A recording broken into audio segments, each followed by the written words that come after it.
Why family is more than just blood relations. Have you ever stopped and asked yourself, what really makes a family? Is it only the people who live inside your house? The ones you see at breakfast and dinner? Or could it also be the grandparents who tell you stories about the old days, the cousins you laugh with during the holidays, or even that one close friend who feels more like a brother or sister than just a friend?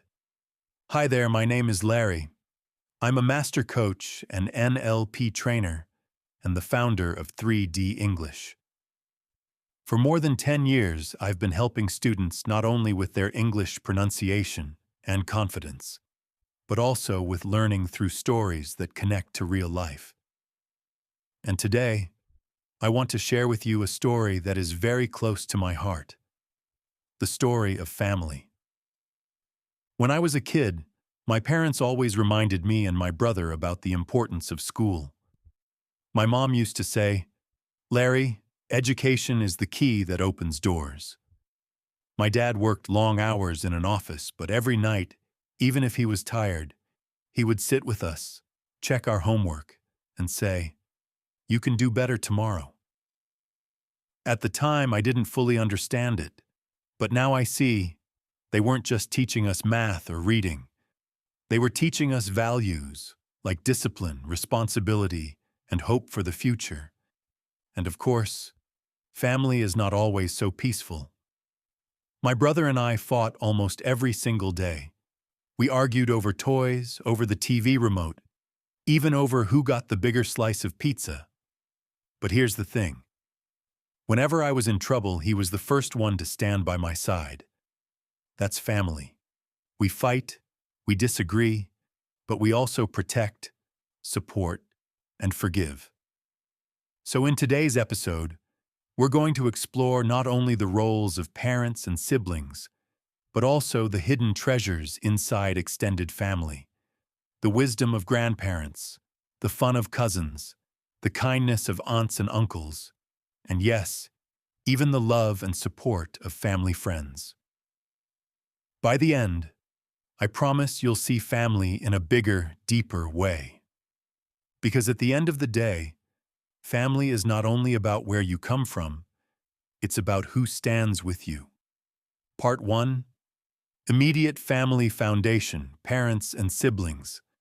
When we talk about family, most people's minds go first to the people inside their house, parents and siblings. This is what we call the immediate family. It's the foundation, the starting point of everything else. For me, like for many people, my parents were my very first teachers. Before I ever stepped inside a school, my mom was teaching me how to say words, how to hold a pencil, how to be polite to guests. She wasn't just teaching me practical things. She was shaping my values. I still remember how she would gently remind me, "Larry, always say thank you. Always greet people with a smile." At that time, I didn't realize it. But those little lessons became the way I connect with people even today. My dad had a different style. He was the one who believed in structure and responsibility.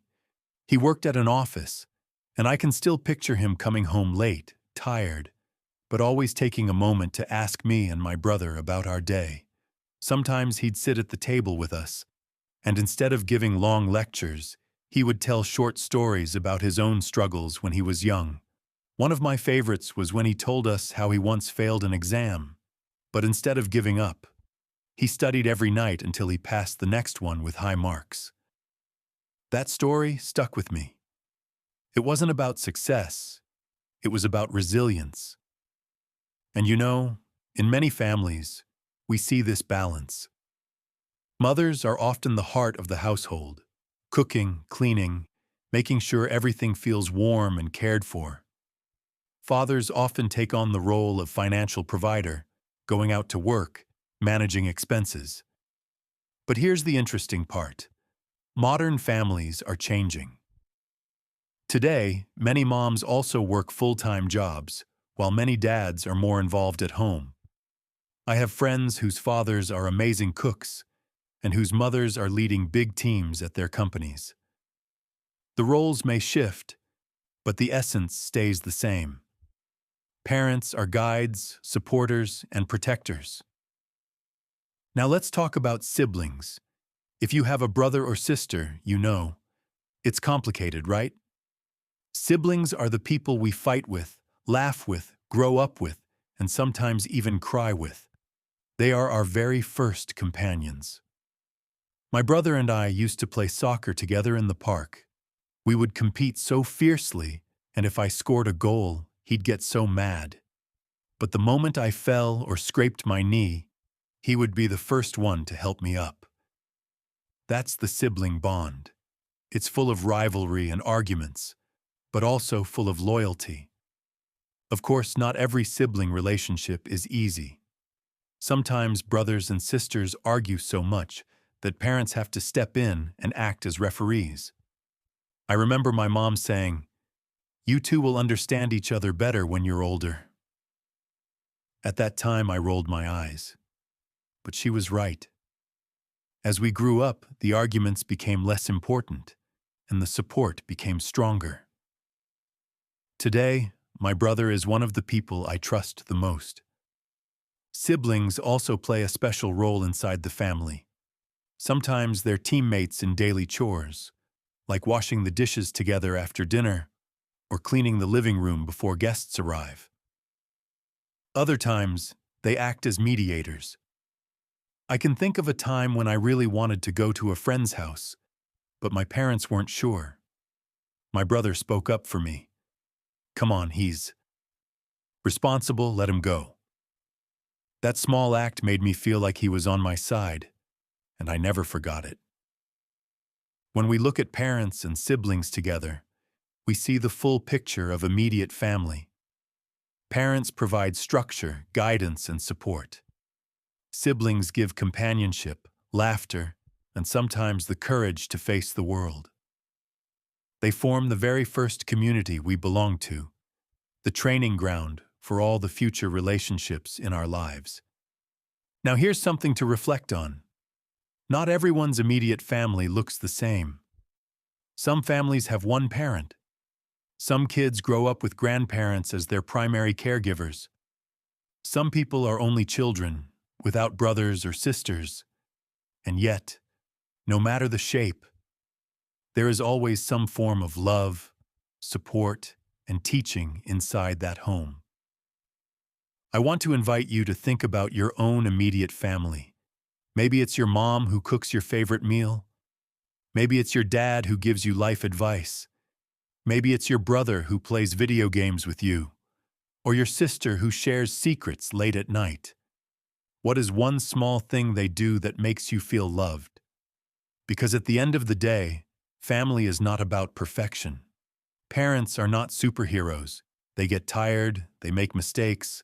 Siblings are not angels. They fight, they annoy us.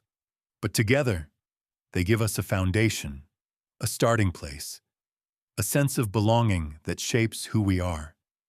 And here's the exciting part. Family doesn't stop at the walls of your house.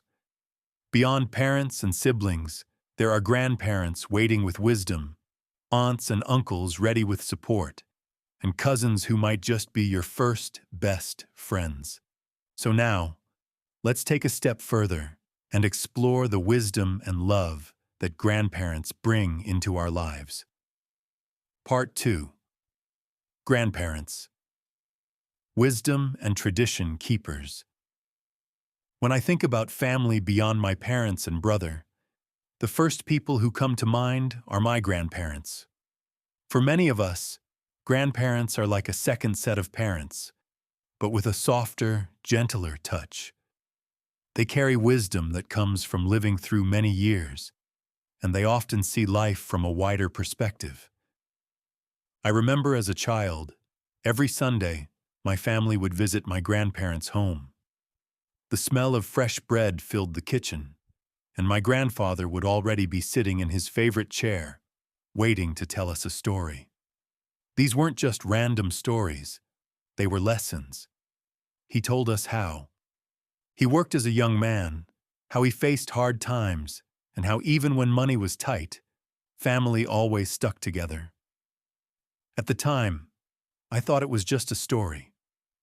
But years later, when I faced my own struggles, those words came back to me like a quiet voice reminding me to stay strong.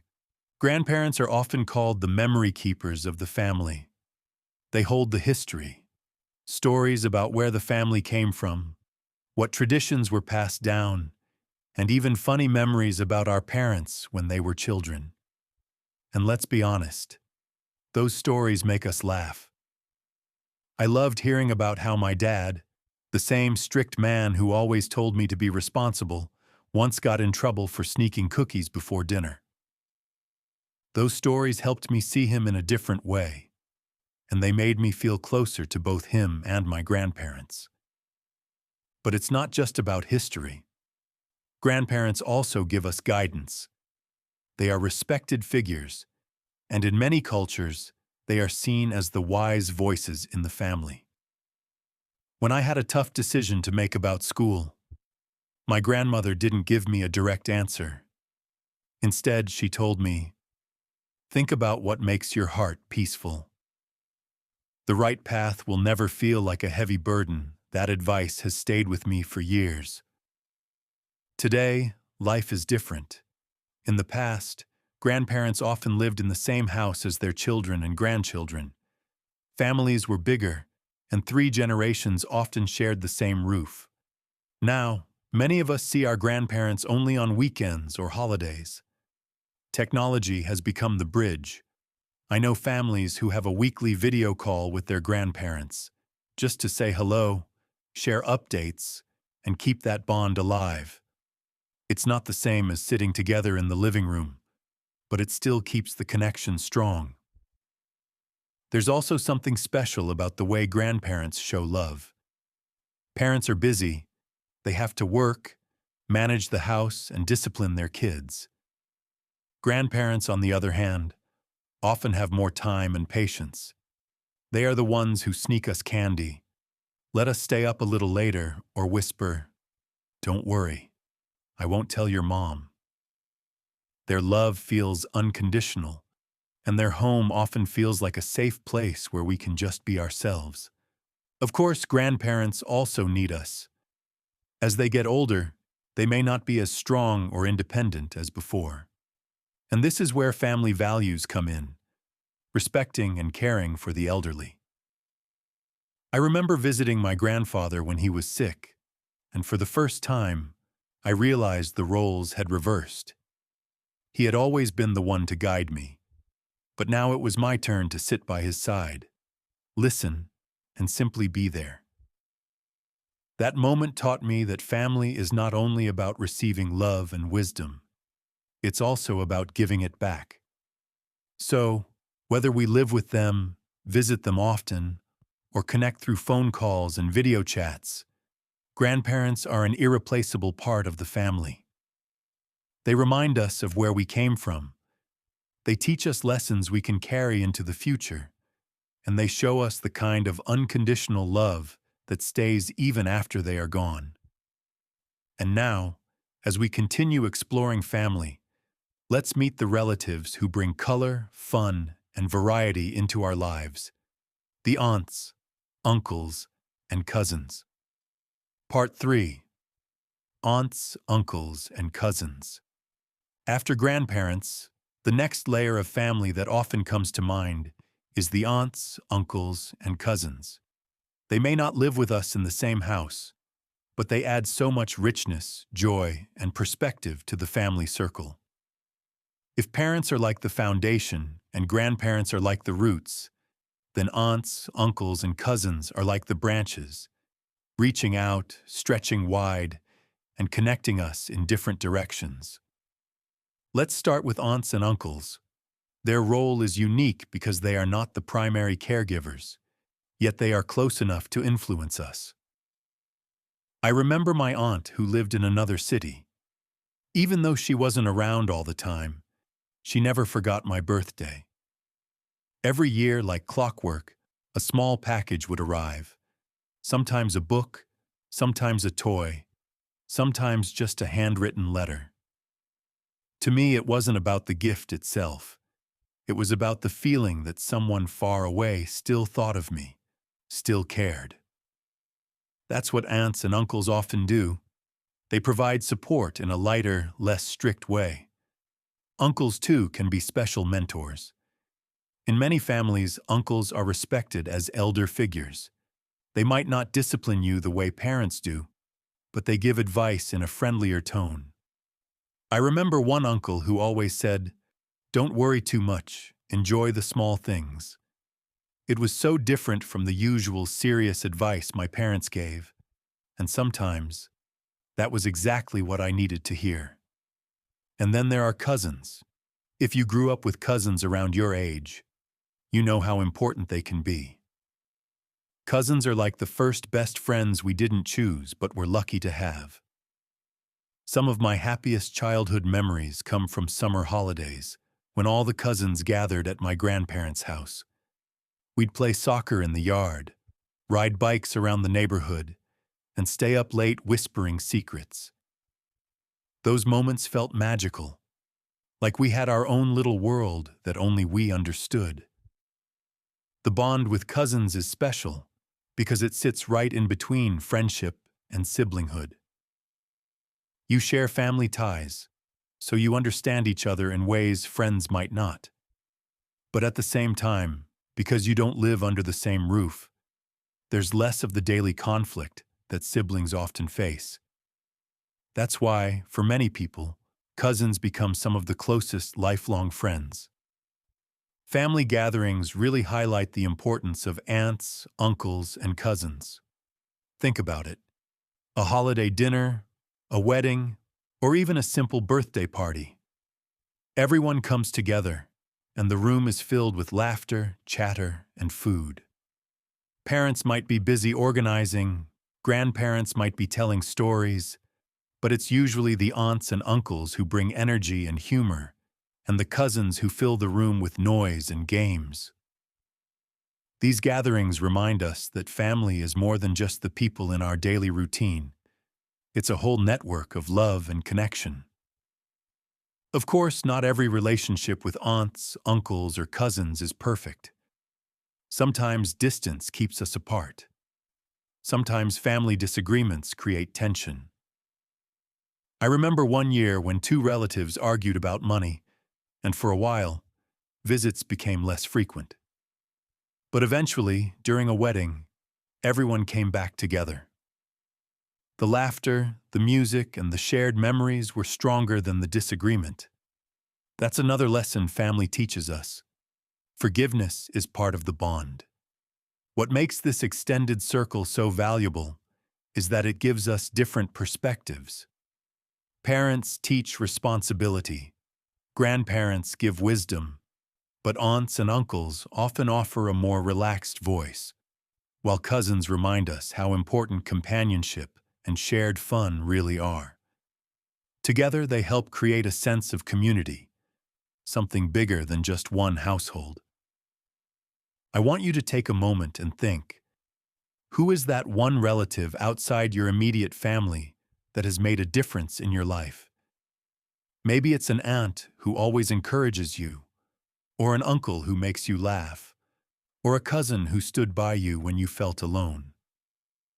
These people may not live with us, but they make the family tree stronger and more colorful. So far, we've explored the foundation of parents and siblings, the wisdom of grandparents, and the joy of aunts, uncles, and cousins. But the family circle can stretch even further. Sometimes it includes people who aren't related to us by blood at all, yet they still feel like family. And that's exactly what we'll explore next. The unique role of family friends. The chosen family who stand beside us through life. Part 4. Family friends as chosen family. Up to now, we've been talking about family connected by blood. Parents, siblings, grandparents, aunts, uncles, and cousins. But there's another group that deserves just as much attention. Family friends. These are the people who may not share our last name, but who share our lives, our traditions, and often, our hearts. When I was growing up, we had neighbors who became more than neighbors. Every Sunday, my family had a tradition of cooking a big meal. Sometimes it was pasta, sometimes it was barbecue, sometimes it was just a simple soup with bread. And guess what? We often invited our closest friends to join.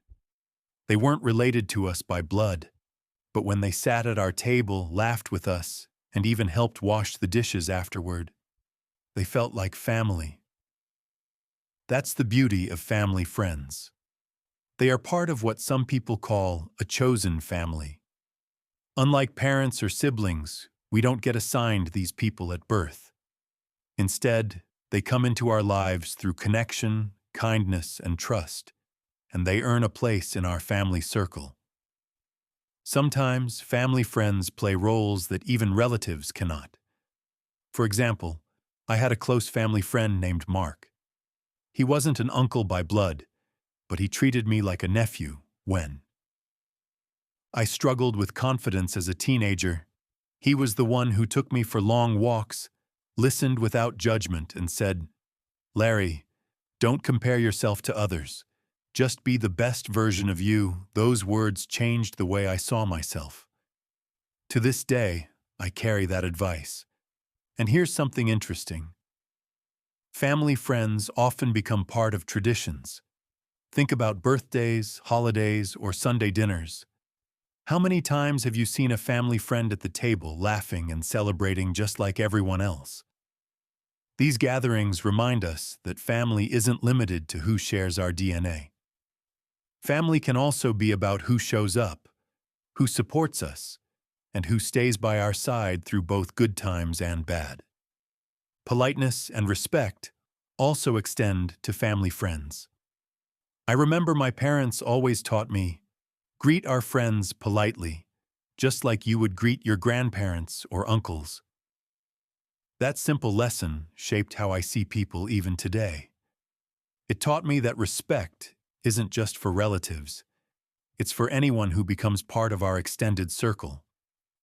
Of course, the role of family friends can be even deeper in some situations. For people who don't have large families, or whose relatives live far away, family friends can fill that gap. They might become like brothers, sisters, or even parental figures. I know people who say, "My best friend's mom feels like my second mom," or "My friend's house feels like my home." That's the power of chosen family. It gives us belonging where we need it most. And let's not forget the way new friendships can grow into family-like bonds. A simple conversation at a school, a workplace, or a social gathering can eventually turn into a lifelong connection. It often starts small, sharing a meal, helping each other in times of need, being present during celebrations. Over time, those small acts build trust, and trust builds family. I want you to think about this. Who in your life, outside of blood relatives, feels like family to you? Is it a neighbor who always checks in on you? A best friend who shares your secrets? Or maybe a mentor who guides you like a parent? These people remind us that the meaning of family is bigger than just biology. So whether it's blood relatives or chosen connections, family is ultimately about love, support, and presence. And this brings us to something that ties it all together: the glue that keeps every type of family strong. That glue is made of values and communication, and that's what we're going to explore next. Part 5. Family Values and Communication. If there's one thing that holds every family together, whether it's parents and siblings, grandparents, cousins, or even family friends, it's the set of values we share and the way we communicate with each other. Without those two things, a family is just a group of people living under the same roof. With them, a family becomes a circle of love, trust, and growth. In my own family, one of the first values I learned was honesty. My mom had a simple rule: Always tell the truth, even if it's hard. I remember one time when I accidentally broke a glass vase while playing soccer in the living room. I was scared to admit it. My mom found the broken pieces and asked what happened. I hesitated, but finally, I told her the truth. Instead of getting angry, she smiled and said, "Thank you for being honest. Mistakes can be fixed, but trust is fragile." That lesson has guided me through my entire life. Another value that stood out in our home was kindness. My dad often reminded us, "The way you treat others reflects who you are." He practiced this himself. Even when he was tired after work, if a neighbor needed help fixing something, he would grab his toolbox and go. Watching him taught me that kindness is not about big, heroic actions. It's about small, consistent acts of care. And then there was hard work. My parents believed that nothing valuable comes without effort. They encouraged me and my brother to do our best in school, not because of grades, but because they saw education as a door to opportunity. To this day, whenever I feel lazy or unmotivated, I hear my dad's voice saying, "Work now, enjoy later." But values alone are not enough. What really keeps a family strong is communication. Families that talk openly with each other build trust and connection. I remember when I had my first big failure in school. I scored poorly on a test I thought I had prepared for. I came home worried, expecting criticism, but instead, my parents sat me down and said, "Tell us what happened." I explained, they listened, and then we talked about how to improve. That moment showed me that family is not about judging, it's about understanding. Good communication also helps solve conflicts. Let's be honest, every family has disagreements. Siblings argue, parents and children sometimes clash, relatives can misunderstand each other. But when there's open communication, those conflicts can become opportunities for growth. In my family, we had a rule.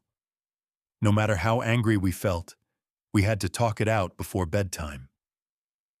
Some nights, that meant long conversations. But it also meant we didn't carry anger into the next day. Cultural values also play a role. In many traditions, respect for elders is a central part of family life. I remember being taught to greet my grandparents with a bow or a polite gesture, to listen when they spoke, and never interrupt. These rituals may seem small, but they build a deep sense of respect that keeps generations connected. And here's the thing. Family values and communication are not limited to relatives by blood. They extend to family friends as well. A true family friend knows your values and respects them. They also become part of the conversation, sharing advice, laughter, and even disagreements, just like relatives do. So I want to ask you, what's one value your family has passed down to you? Maybe it's honesty. Maybe it's kindness. Maybe it's something like patience, respect, or loyalty. Whatever it is, that value is the thread connecting you to your family's history and shaping your future. At the end of the day, families may look different around the world, small, big, traditional, or modern, but the glue that keeps them together is always the same: shared values and open communication. And speaking of different family types, let's take a step back and look at the bigger picture. How families come in many forms, yet all serve the same purpose: giving us love, support, and a place to belong. Part 6.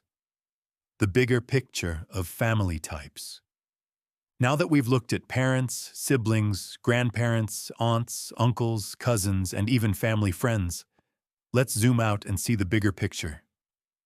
Because the truth is, there is no single way to define family. Families come in many shapes and sizes, and each one is unique. Some families are small, just a parent and child, or maybe one person and their pet. Others are large, with 3 or 4 generations living under the same roof. Some families live close to each other and meet every week. Others are spread out across different cities or even countries, connecting through phone calls and video chats. What's important is not the size or shape, but the function.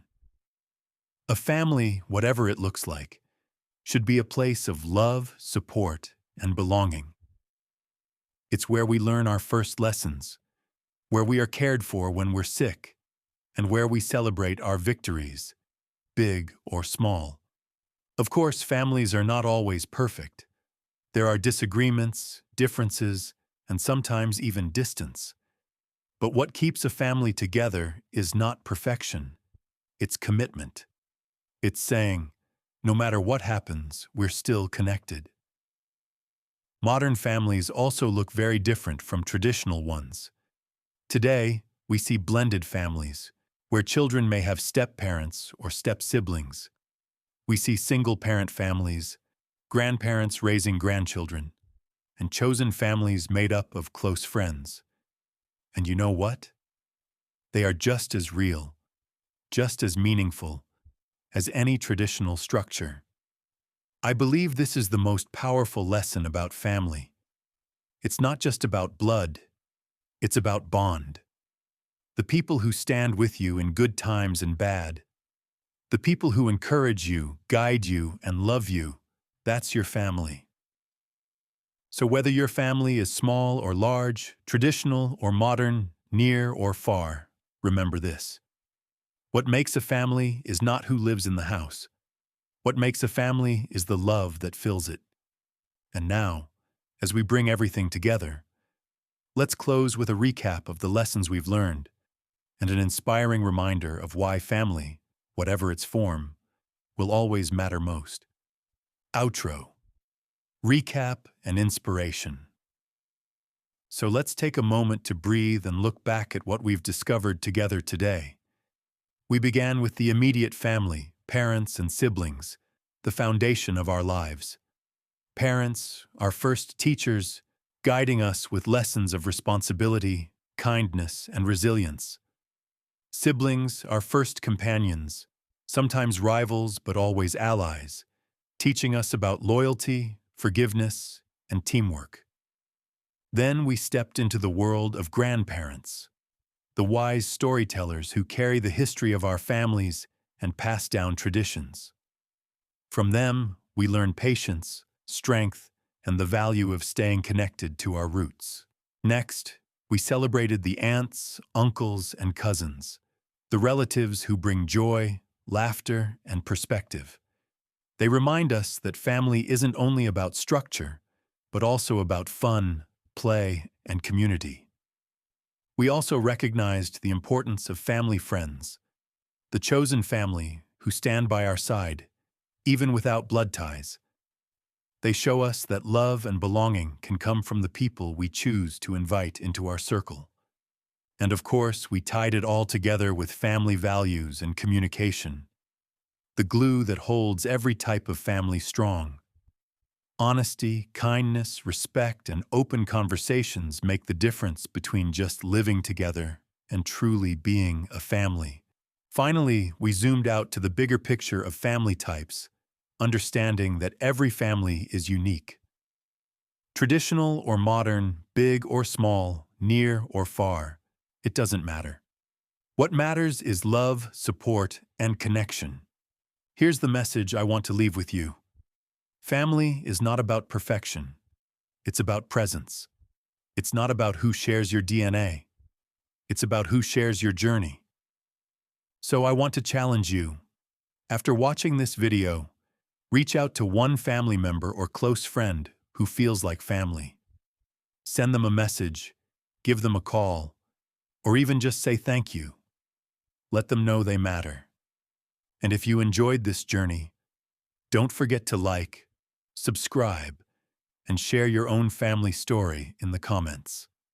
And hey, if you want to grow not only your English, but also your confidence and connections, join our 730 90-day challenge.